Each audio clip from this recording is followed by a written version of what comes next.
Our new home was old, it had a strange energy. I felt it as soon as we moved in. My family and I were excited about the house at first. It was big and beautiful in its own way. But that excitement soon turned into uneasiness. We started to notice things, strange things, sounds, shadows, a feeling of being watched. At first we dismissed it. We were just stressed from the move, or so we thought. The house had a history, we learned, a tragic one. A family had lived there before us. They say the father had gone mad. He had killed his wife and children before taking his own life. It was a horrifying thought. The house felt heavy with it. Days turned into weeks. The strange occurrences intensified. Footsteps echoed in the hallway when no one was around. Doors creaked open and slammed shut on their own. Whispers seemed to come from the walls themselves. My family tried to ignore it. We pretended everything was normal. But deep down, we were all terrified. One night I woke up with a start. I felt a cold spot in the room. It was as if something was standing right next to my bed. I was paralyzed with fear. I couldn't move or speak. Then, I felt it, a touch, on my arm. It was cold and unwelcome. I knew then that we were not alone in the house. The entity, as I'll call it, became bolder. Its presence was constant, oppressive. I felt it everywhere I went in the house. The touching became more frequent, more invasive. It started with my arm, then my leg. It was always cold, always unwelcome. One night I woke up to find the entity on top of me. It was heavy, suffocating, I couldn't breathe. I tried to scream, but no sound came out.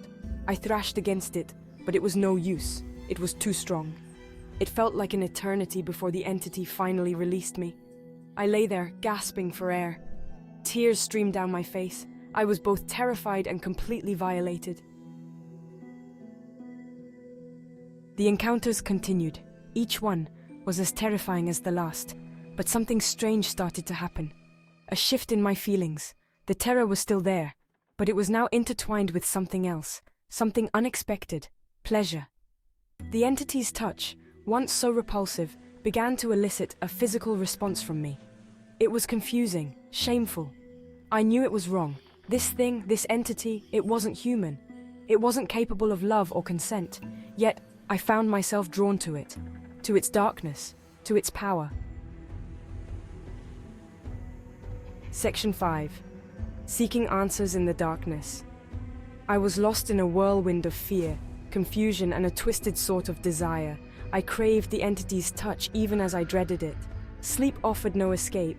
My dreams were haunted by the entity, its presence always there. My family suffered too. The oppressive atmosphere in the house weighed heavily on all of us. We were all on edge, our nerves frayed. I tried to talk to my family about what was happening to me, about the entity and its advances. The words caught in my throat. How could I possibly explain? They wouldn't understand. They'd think I was crazy.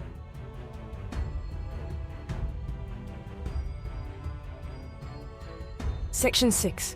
Leaving the entity behind. We moved out of that house as quickly as we could, leaving behind the darkness that had invaded our lives. It was a relief to be free from the entity's grasp, but the experience left an indelible mark on me, on my soul. I still think about that house, about the entity, about the strange, terrifying, and exhilarating encounters we shared. It's been years since we left, but the memories linger, vivid, unsettling. I've tried to move on, to forget, but a part of me can't. A part of me is still drawn to the darkness. Section 7. A haunting memory. I know what happened in that house was real. I know it wasn't just in my head, but I still struggle to understand it, to make sense of it. The experience has left me with a profound sense of loneliness. I feel like I'm the only one who has ever gone through something like this. Who could I possibly tell? Who would believe me? I've kept it bottled up inside for so long, but I can't keep silent anymore. Section 8. The search for others like me. I need to know I'm not alone. That's why I'm sharing my story. I know there are others out there. People who have had similar experiences. People who have encountered entities like the one I did. You are not alone. I believe you. I understand the fear, the confusion, the shame. You don't have to suffer in silence. Section 9. Embracing the unexplained. I don't have all the answers. I don't know why these things happen, but I've learned to accept that there are things in this world that we may never fully understand. Things that defy logic and reason. The paranormal, the supernatural, the unknown. It's out there, and sometimes it finds us. Section 10. You are not alone. If you've had a similar experience, please know that you are not alone. Reach out. Share your story. Let's find strength and understanding in each other's experiences. We may not have all the answers, but together we can face the unknown. Together we can find peace in the darkness. You are not alone. Remember that.